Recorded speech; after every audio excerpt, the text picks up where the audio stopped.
पुणे माउंटेनियर्सच्या वतीने श्री जे कुलकर्णी सर यांनी मे 2026साठी हिमालयातील संदकफू हा ट्रेक ठरविला असल्याचे सांगितले. तिबेटो बर्मन लेप्चा भाषेत संदकफूचा अर्थ विषारी वनस्पती, विषारी वायू असा आहे. प्रॅक्टिस ट्रेक म्हणून पुण्यातील वारा पॉईंटला जायला सुरुवात केली. एके दिवशी मुलगा प्रियदर्शन याचा फोन आला. कुठे आहेस? मी म्हटलं वारा पॉईंट.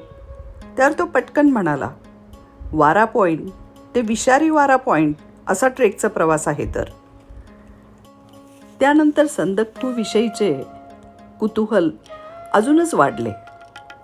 संदकफू हे भारतातील पश्चिम बंगाल राज्यातील सर्वात उंच शिखर असून त्याची उंची 11,929 फूट आहे. हे शिखर भारत नेपाळ सीमेवरती वसलेले आहे. तसेच ते दार्जिलिंग जिल्ह्यातील सिंगालीला नॅशनल पार्कमध्ये आहे. संदकफूकडे जाणारा ट्रेक हिमालयाच्या भव्य पर्वतरांगांचे नेत्रदीपक दर्शन घडवतो. हिमालयाच्या कुशीत ढगांच्या पलीकडे असणाऱ्या संदकफूचा ट्रेक म्हणजे आपले प्रत्येक पाऊल सार्थक ठरवणारा प्रवास आहे. जगातील 5 सर्वोच्च शिखरापैकी 4 शिखरे माउंट एव्हरेस्ट, कांचनजंगा, लोत्से आणि मकालू येथून दिसतात. त्यासाठी निरभ्र आकाश हवे. धुक्यात हिमालयाची भव्यता हरवून जाते. या ट्रेकची सुरुवात 14 मे रोजी आझाद हिंद एक्सप्रेसने पुणे ते कोलकाता अशी झाली. उशिरा धावणाऱ्या रेल्वेमुळे आम्ही कोलकात्याला उशिरा पोहोचलो. रेल्वे स्टेशनमधूनच आम्ही सर्वजण महाराष्ट्र मंडळमध्ये पोहोचलो. फ्रेश होऊन संध्याकाळी तिश्ता तोरशा एक्सप्रेससाठी परत रेल्वे स्टेशनला परतलो. ही रेल्वे पण उशिरा धावत होती. या रेल्वेने NJP म्हणजेच न्यू जलपायगुडीला पोहोचलो. विमानाने बागडोगराला आलेले सहट्रेकर्स येथे भेटले. येथूनच रिंबिकला जाणाऱ्या प्रवासाची सुरुवात झाली. आल्हाददायक वातावरण, मनाला भुरळ घालणारा निसर्ग, चहाचे मळे यांनी सर्वांनाच प्रफुल्लित केले. रिंबिकला पुणे माउंटेनियर्सचे 34 सभासद आणि युथ हॉस्टेल ऑफ इंडियाचे 2 सभासद मिळून 36 जणांचा एक ग्रुप झाला. श्री कृष्णमोय नायक आणि श्री देबाशिष काजी यांनी हॉटेलपासून श्रीकोला वुडन ब्रिजला जायचे सांगितले. आजचा ट्रेक तेथून सुरू होऊन समाधीन गावाला संपणार होता. Trek leader Pradeep Upadhye sir होते. ट्रेकची सुरुवातच प्रचंड चढाईनेच झाली. घोड्यांची चाल ही मंदावली. निसर्ग निहाळत मजल दरमजल सुरू झाली. घराबाहेर केलेली फुलांची सुंदर आरास फोटो काढण्यासाठी उद्युक्त करत होती. त्याच वेळेला शेतातील मटार, लिंबू, कोबी यांनी खुणावायला सुरुवात केली. शेतात कष्ट काढणाऱ्या महिला बघून आपले शहरी सुखासीन आयुष्य म्हणजे चैन आहे असे वाटू लागले. येथील जीवन अतिशय कष्टप्रद आहे, तरीही अतिशय विनम्र आणि हसतमुख लोक आनंदाने सर्व कामं करत असतात.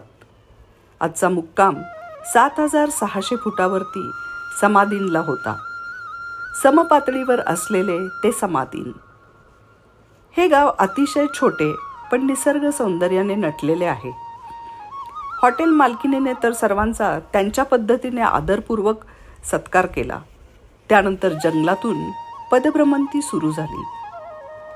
येथून जाण्याची नोंद करायची होती. ते काम होईपर्यंत आम्ही 12 जणींनी फोटोशूट केले. 70 वर्षाची तरुणी सुलभा, संघटक संगीता, शास्त्रज्ञ सुप्रिया, सुगरण बँकर संध्या, शांत दीपाली, हसरी चुलबुली सुजाता, बासरीवादक वनिता, पर्यावरणप्रेमी स्वरा, लढाऊ विद्या आणि स्वाती आणि सर्वात महत्त्वाच्या म्हणजे ग्रुपला एकत्र ठेवणाऱ्या बाई म्हणजेच संगीता.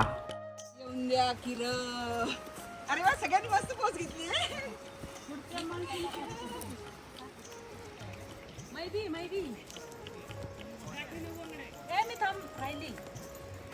सोळा वर्षाची स्वरा आणि 86 वर्षाचे तिचे आजोबा रिसवडकर दादा यांनी किमान आणि कमाल वयाची मर्यादा दाखवून दिली. नोंद झाल्यानंतर परत चालण्यास सुरुवात झाली.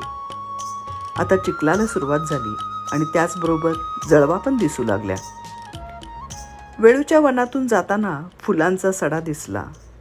चालणे, विश्रांती आणि निरीक्षण करत मार्ग आक्रमण करणे चालू होते. आता आलूबारी कॅम्पला पोहोचलो. येथे जेवण, चहा घेऊन पुढे प्रस्थान केले. वाटेत नागफणी दिसली. रोडोडेंड्रॉन सारखे दुर्मिळ फुलांनी बहरलेले पर्वत दिसू लागले. त्यांच्या रंगातील विविधता आपल्याला थक्क करून सोडते. आमचा कॅम्प कधी येणार याची वाट बघत असतानाच प्रथम येतो तो फालुतचा आर्मी कॅम्प. प्रत्यक्ष कॅम्प बघून सैनिकांच्या कष्टाची कल्पना येते. येथे नावनोंदणी करून आमच्या कॅम्पसाठी जाण्यास सुरुवात केली.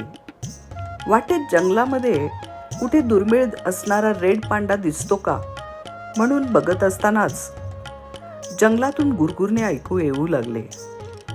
नक्की कोणता प्राणी असेल असे वाटत असतानाच 2 महाकाय जंगली याक समोर आले.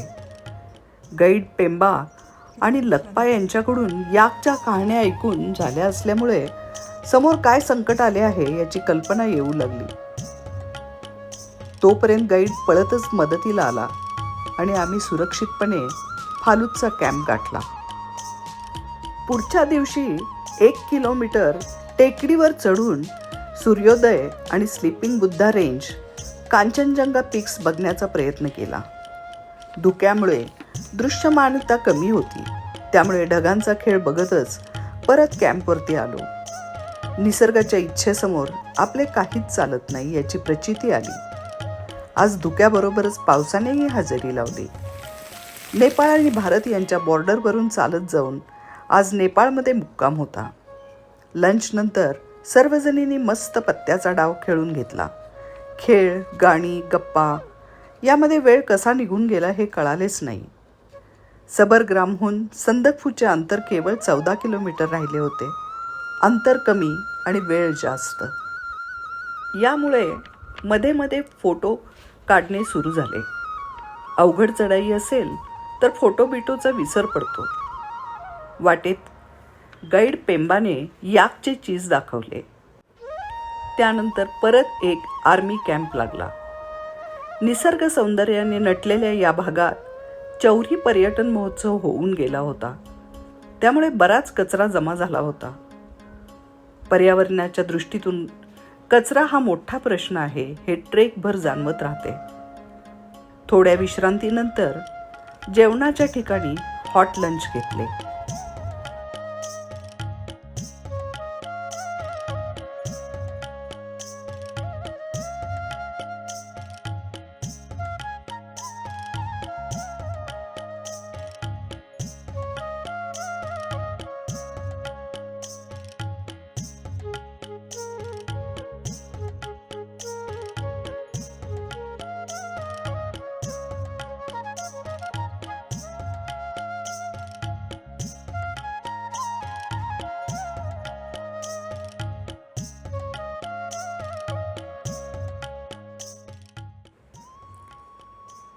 निसर्गाचा आनंद घेतच संदकफूचा टॉप गाठला आणि लई भारीचा नारा दिला.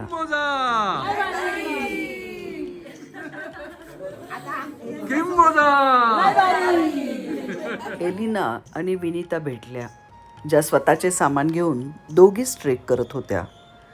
पुढच्या पिढीचे हे खूपच आशादायक ट्रेकिंगचे चित्र दिसले. वेगवेगळी फुलं, झाडं बघत गात परतीचा प्रवास सुरू झाला. वेळूच्या बनातून चालण्याचा अनुभव घेतला. प्रचंड वृक्षाखाली विश्रांती घेतली, मजा केली, फोटो काढले, सोनेरी नागफणी बघितली आणि त्यानंतर पाऊस धुक्यातून वाट काढत गुरदुम कॅम्पला पोचलो. फुलांनी नटलेल्या या टी हाऊसमध्ये किती फोटो काढू आणि किती नको अशी अवस्था झाली. चोहोबाजूने निसर्ग सौंदर्याची उधळण झाली होती. दुसऱ्या दिवशी सूर्यनारायणाने दर्शन दिले. दिवसाची सुरुवात मस्त बासरीच्या वादनाने झाली. वनिता आणि बेनके यांनी बासरी वादन केले. त्यानंतर ब्रेकफास्ट करून ट्रेकच्या शेवटच्या कॅम्पकडे जावयाचे होते. तत्पूर्वी ग्रुप फोटो झाला.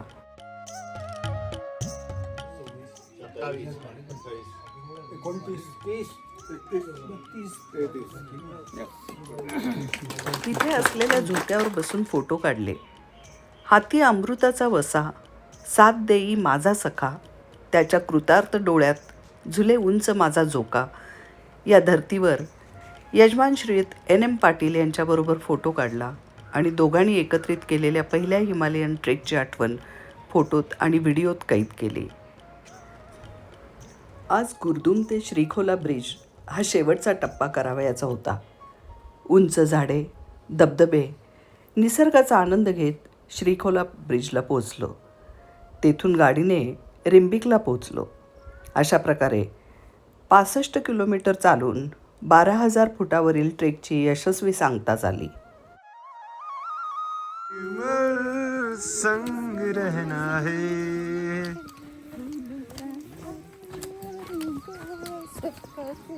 Bye bye संतपूर. संदकफू अतिशय सुंदर आहे, परंतु विषारी एकोनिटम फेरोक्स या विषारी वनस्पतीमुळे त्याला हे नाव प्राप्त झाले आहे. या अतिउंचीवरील ठिकाणी आल्यावर आपल्यामधील अनेक स्वभाव दोष गळून पडतात. त्यामुळे तरी हे ठिकाण जादा विषारी झाले नसेल ना, असा प्रश्न मनात चमकून गेला. संदकफूहून कांचनजंगा पर्वतरांग एका झोपलेल्या बुद्धाच्या म्हणजे स्लीपिंग बुद्धासारखी दिसते. धुक्यामुळे त्याचे दर्शन झाले नाही. पुढच्या वेळेला हा बुद्धच माझ्या या प्रश्नाचे उत्तर देईल अशी आशा करून तुमची रजा घेते. नमस्कार.